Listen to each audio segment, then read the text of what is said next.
हाँ, एक ऐसा ऑटो इम्यून डिजीज जिसकी वजह से विटामिन B12 की डेफिशिएंसी बार बार होती है, इवन हम ओरल मेडिकेशंस लेते हैं या इंजेक्शंस लेते हैं, उसके बाद भी विटामिन B12 की डेफिशिएंसी पूरी तरह से ठीक नहीं होती।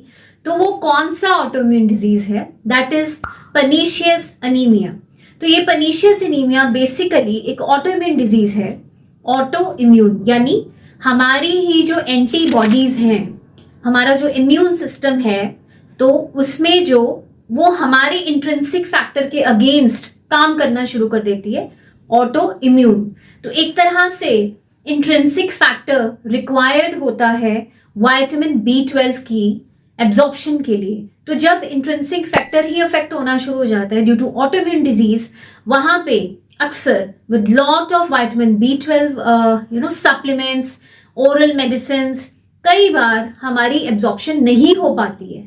तो पर्नीशियस एनीमिया में देखा गया है कि एक तरह से क्योंकि B12 रिक्वायर्ड होता है आरबीसी फॉर्मेशन के लिए, तो आरबीसी फॉर्मेशन बहुत जरूरी है, नहीं तो हम एनीमिक हो जाएंगे। तो एक विशियस साइकिल बन जाता है।